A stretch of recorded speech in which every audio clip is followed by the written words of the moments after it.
We're talking about strengthening relationships on your church staff. This is episode 17 of the Sustainable Ministry Show. Every day is a beach.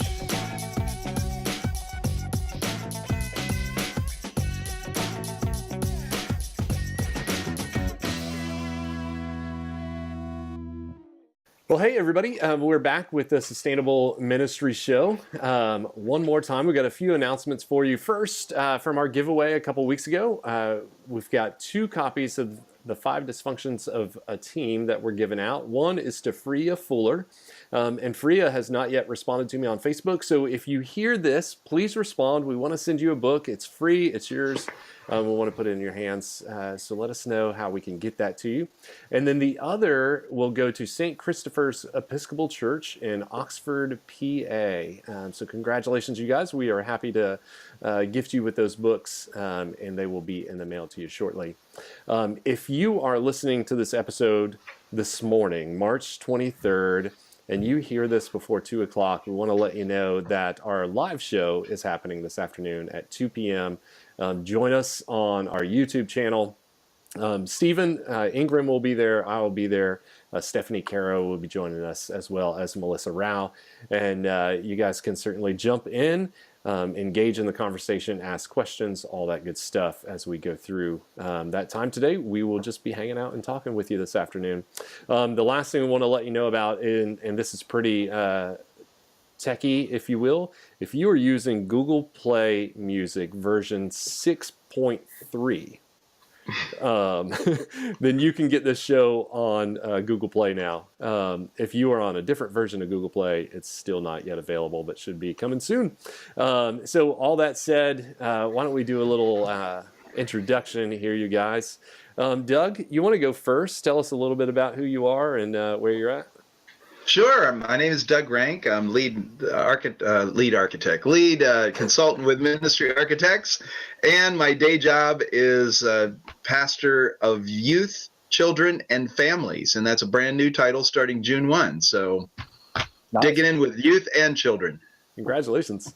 Hey, and folks may know you from a YS competition that happened a few years back. Oh, yeah. Actually, it was morethandodgeball.com. Office with the best view. I'm looking at it right now, but I have the ocean, the Pacific Ocean. That's my view, and I've had pastors come up to visit me and say they're not praying for me anymore. That's right. You can't show it to us, can you? Can you spin the computer around? Can we see it? I think I could. Let's just try this here real quick. I'll walk over to the door. Because now everybody's going to hate you. How's that showing? Yeah, I'm just going to walk outside. Let's get the real stuff here. We're just going to walk outside. Oh my gosh. There you go. Selfie. Somebody's got to do it. Somebody. And the person with the worst view was a brick wall. So, yes. You know. And I think there might have been a broom or a mop handle sticking up in the. Yeah, that's right. And More Than Dodgeball still owes me. If you're watching out there, you still owe me $75 worth of curriculum. I still haven't gotten my prize. So. Nice. Well, I'm sure they're listening and will respond. They're big fans of this podcast. That's right. Yeah. David, you want to go next? Sure. Hey, I'm David Carroll from the Jackson, Mississippi area. I'm a retired United Methodist pastor. You can look for me out on the golf course.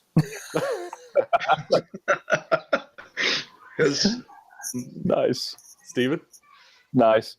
Yeah, so my name is Stephen Ingram. I am a regular here on the Sustainable podcast, and I need to quit spinning my chair.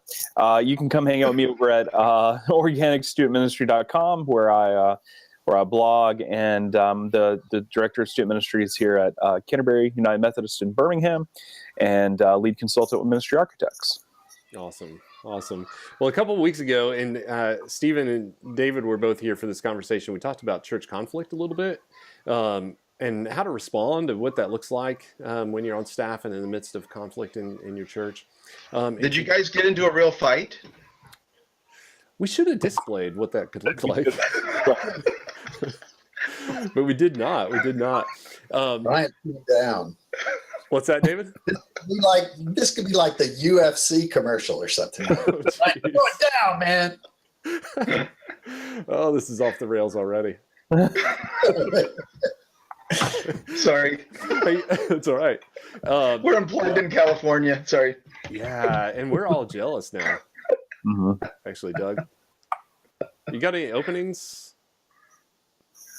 Yeah, no. Maybe. We need an administrative assistant if you'd like that. You could, podcast from right out here in the deck. It's tempting. It's tempting. Anyway, sorry, and we're back. Yeah, no, we want to really spend some time talking about relationships on staff and what that looks like, because it makes sense then, kind of in response to conflict, that if we're building up relationships within our staff and what that looks like, then conflict becomes just a natural thing that we're able to manage. It may be reduced. I think we're always going to have conflict, but what are some of the ways we can go about building relationships on staff? Whether that's individual or as a group. Do you guys have some initial thoughts about that? All right, I'm a new guy. Go ahead. For it. Well, the number one thing I would say is, you've got to work cross-department collaboration. I find that one of the best ways to not only get to know other staff, but to just to build those bonds is to work between youth and children's, or between adult learning and senior adult, or just really across those lines that kind of naturally divide our ministries, and figure out ways to collaborate together, figure out big projects to work on together. You develop a whole different kind of relationship with folks if you're standing beside them, working on something together. And what you also do is you build a core of trust that you can go back to mentally, and I think emotionally. You can go back to that core of trust whenever conflicts do arrive, and they will. So yeah, that's one way I think would be helpful. I think another way to develop those kind of relationships is to really develop a respect for honest communication, and to help model patterns of how to communicate openly and honestly. Yep, we're back over here. Hello. Sorry, the door was open. But we're working to try to develop open, honest communication amongst people, so that when they do communicate about difficult things, they realize it's not about personal issues. They don't have to feel threatened or defensive about that open communication. You're just trying to solve problems and address issues and concerns. So I think if we help others develop a respect for that kind of open communication, and work from a real stance of personal confidence, also that becomes really important. Mm-hmm. I've been around youth and children's workers long enough to know that the word staff meeting never sounds very fun. But the church that I interviewed at a couple of churches over 32 years ago before I came on staff at this church. And one of the churches that I was interested in actually did not have staff meeting. And I remember thinking about that and thinking, well, that'd be great to not have an extra meeting. But on the other hand, I was thinking, so when are we all in the same room? And that was one of the reasons I actually chose not to go to that church. And, there's times staff meeting, you feel, I don't need something else to go to, and I don't want to add one more thing to my calendar. But being in the same room with everybody and checking in, and I have a healthy senior pastor who knows how to keep that in good time, so we're not going on and on and on. But that's just being in the same room, physically in the same room, one time a week has been very helpful, where we can touch base and that mitigates then a lot of stuff that comes up the road, where there nuances and emails and texts that don't tell everything, and quick phone calls that just don't quite do it. So being in the same room is really helpful, and it's brought a lot of health to our staff. Yeah, I'm glad you said that, Doug, because one of the things I was thinking about is Sometimes we sit in meetings and it just feels like we're there going through the motions and everybody's just reporting on things that have already happened. But I think we as individuals can bring a perspective to that, whether that's a staff meeting or a committee meeting or whatever else, to go, this isn't helpful like work-wise, but I'm going to engage in investing in the relationships that are in the room and get to know each other and have fun with that, and realize that there's some value just in the relationship building in the midst of that as well. Even if it's not productive work-wise, it can be productive relationally. Yes. Yeah, definitely. And I would offer a resource for folks out there who are thinking about this and maybe wanting to improve that. I'm a big fan of StrengthsFinder, and this is a book called Strengthsbased Leadership. I'll show that to you there. And in the beginning of Strengths-Based Leadership, it offers 5 elements that strong teams have in common. First one is conflict doesn't destroy teams because strong teams focus on results. Number 2 is strong teams prioritize what's best for the organization, then move forward. Number 3, members of strong teams are committed to their personal lives as they are to their work, which I think is incredibly important. Number 4, strong teams embrace diversity. And number 5, strong teams are magnets for talent. It is an excellent leadership book. It's for business, it's for churches, it's across the board, but I think it lays out some really important principles on there. Mm-hmm. I think working together to get on the same page, especially from a visionary standpoint, becomes important, where everybody on the team becomes a part of helping to shape and form that vision. A lot of times staffs will come together and they realize that, well, maybe the leader of the team is the one that's setting the vision, and they have no ownership in that vision because they haven't been a part of shaping and forming it. So I think that becomes a key part of a team working together as well, is ownership in what is actually taking place. How do you see that being formed, David? Well, it's really getting around the table, and that's not a once a week meeting. I think it's more of a prolonged sort of time spent together in retreat or something like that, where you really dig deep into where it is that you're going. All of us know you can have all sorts of goals or lack of goals, and then it won't really matter where you go. You don't have a real understanding of what it is you're trying to get to. And so many times, just working as consultants around the country, we find that we go into a church and say, oh, we have great youth ministries. Really? Well, what are you trying to shape and form? And we don't know, but we have a great youth ministry, So I think it's okay to, be doing a lot of things, but when a team coalesces around that vision that they've developed together through the hard time that they've spent together, and it's sometimes even difficult words that they've said to each other, then it becomes a really strong team. Mm-hmm. Yeah, I think this is exactly right. I mean, one of the things we just have, I guess about 9 months ago, we got a new senior minister here at my church. And one of the things he said coming in, which I really appreciate, he said, we have got to get all of our elements moving in the same direction. And just to build on what David said, if we are moving in different directions, we could be doing 5 great things, but if we're doing 5 things that go in different directions, we're not only pulling against each other, but we're also pulling resources, we're pulling people.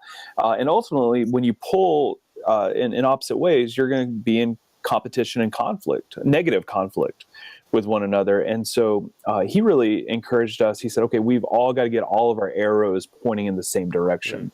And that was a really helpful image for me. And getting all of our resources, all of our people, and all of our pieces moving in the same direction. And then not only are you not pulling against each other, but you're creating momentum together, which is a whole different ballgame. Mm-hmm. And I found one thing that's helpful too is really, I mean, this should be no brainer, but being a team player. so that when we're sitting in a meeting together and we're trying to move forward in something, and I have some time to actually contribute and come alongside them and help them in a place where maybe I don't have all the time in the world that week, but maybe even 5 minutes I could go and help them move a table, or whatever it might be, just to say, hey, look, I care that you succeed. I would want that for me too, that people would say, hey, you seem pretty overburdened. Is there one little thing I could do to help this week? And I think that helps the momentum too, because they realize we're not just carving out our own kingdom, trying to keep our own thing going. And I don't think that's to say that you're always like on the same roadway. Sometimes you're on parallel roadways moving in the same direction, because you can't do everything together. No, right. But I really like what you were talking about, Stephen, about everybody moving in the same direction. You may be on parallel streets, but you're still moving in the same direction.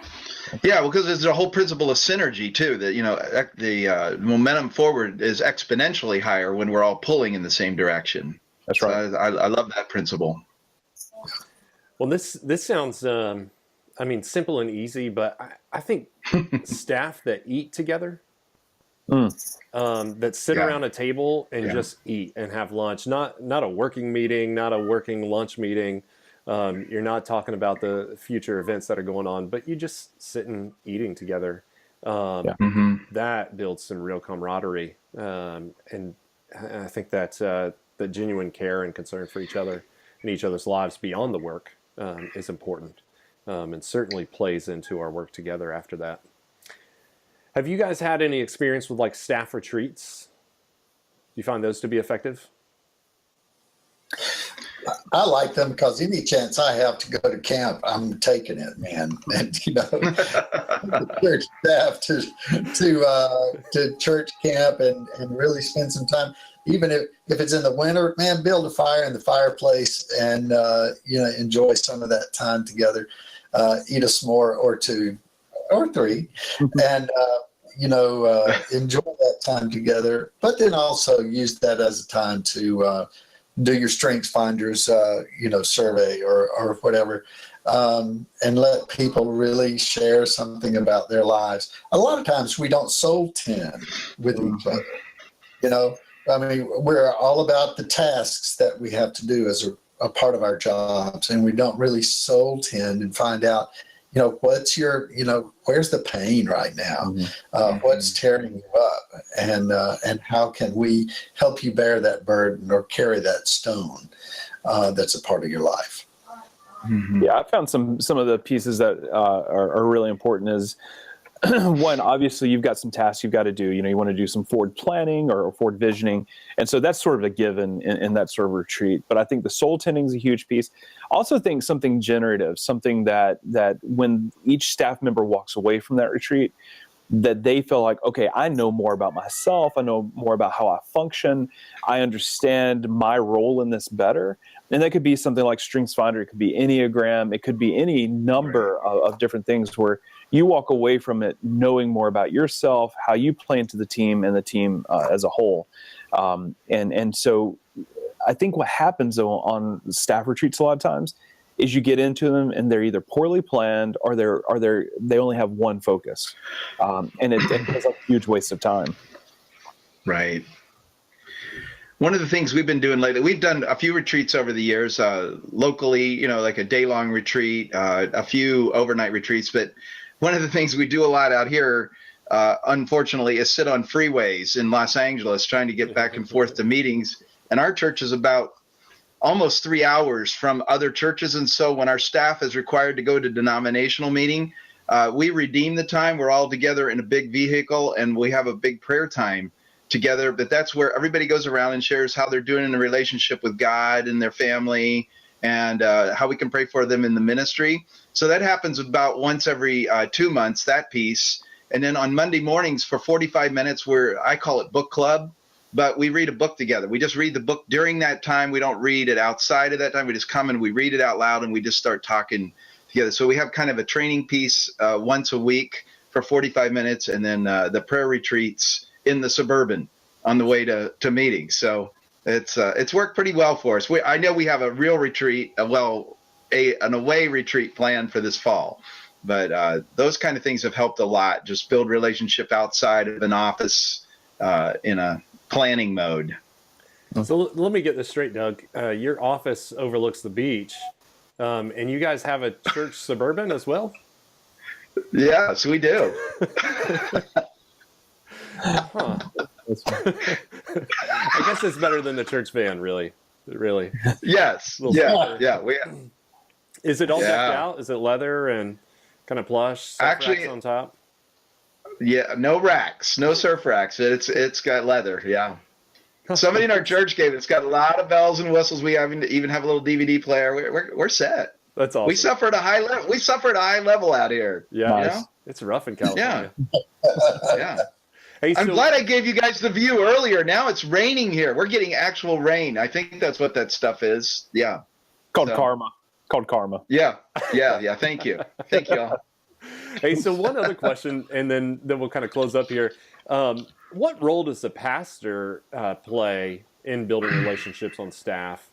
What are the important pieces that the pastor brings to that? And David, you have some experience in that role. What are your thoughts? Well, I would actually, I don't want to oil the water here. I want to hear from the ones who are on staffs and what they're looking for from their pastor. Nice. I really would like to hear that. As a way of saying, I don't know. No.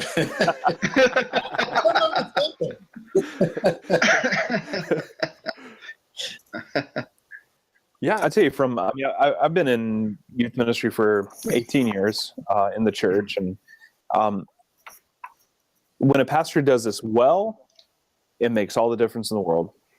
When a pastor does this poorly, it makes for a really miserable job, and that's how you handle triangulations.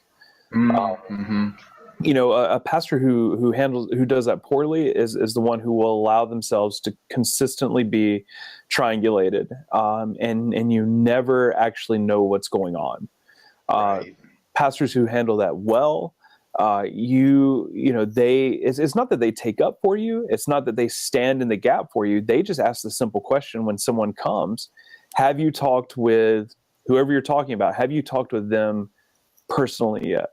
And, just all that stuff comes from Matthew 18. I mean, it's some pretty simple principles, but holy cow, it makes a world of difference because you actually have direct communication with folks.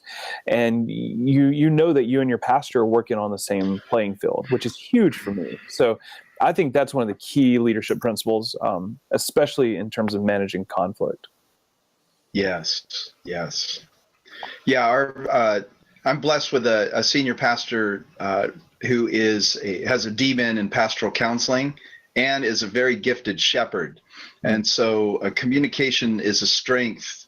And he often tells us, hey, if anything happens, I want to be the first to know, because when somebody else comes to me with a situation, your side's going to get weighted a lot more when I hear it from you first. And so and of course, anytime there's triangulation issues, that has this person talk directly to you, or they have them talk directly to us.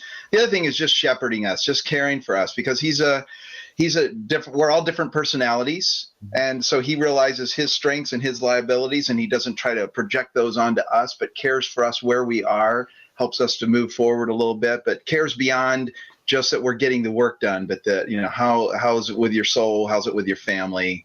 And so that helps us all to do the same with each other. Just recently I was sharing with a group of youth pastors that for some senior pastors, their expectations of their staff are really low.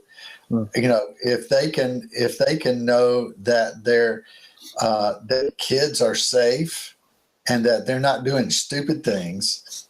And then the other thing is that they're not aggravating all the hornets in the congregation.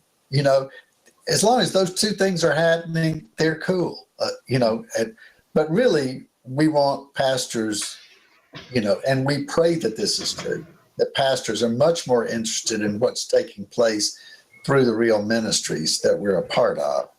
So, for a pastor to want to know that there's a plan in mind and that it has something to do with Jesus, that would be really good. But some are just so easily satisfied that, if everybody's safe and you're not aggravating the hornets, then they're just tickled pink. Mm-hmm.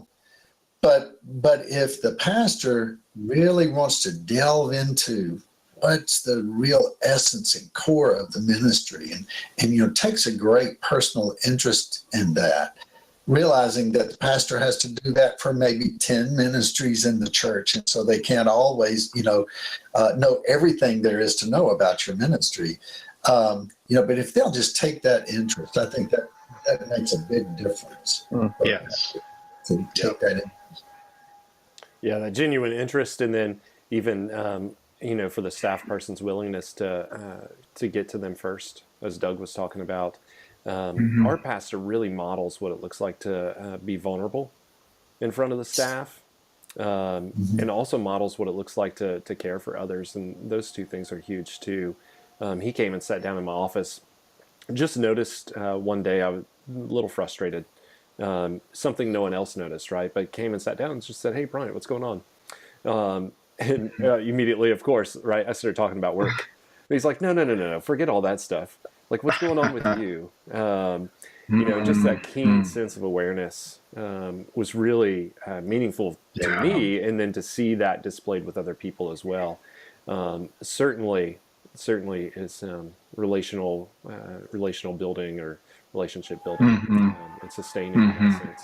It models, like you were saying, David, models what we believe Jesus would do and what we've seen Jesus do in Scripture, right? Just that genuine care for people beyond what it is that they're currently up to. So where can people keep up with you guys? What's going on in your world? How can people follow up if they'd like to talk with you or they've got questions about this?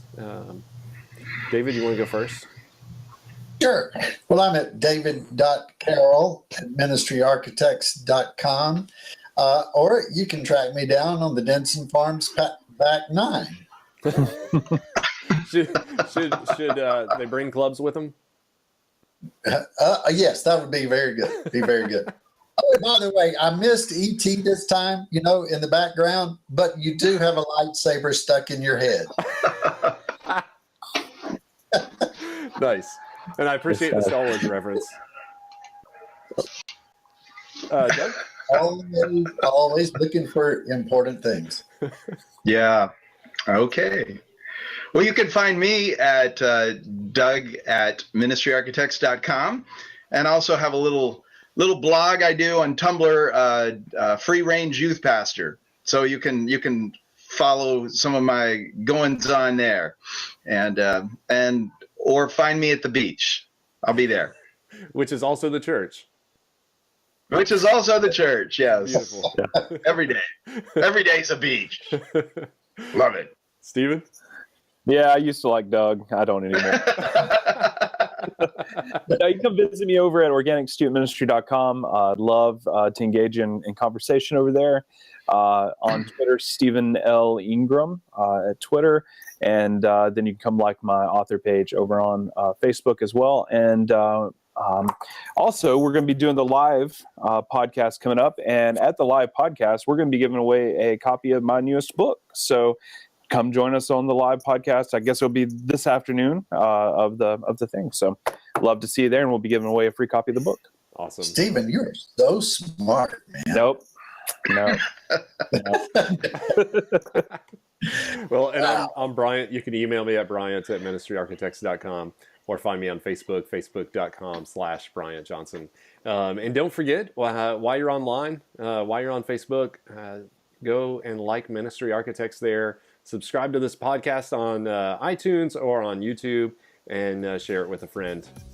Thanks so much, you guys. Good to see you this afternoon. Thank you. See you guys. Bye now.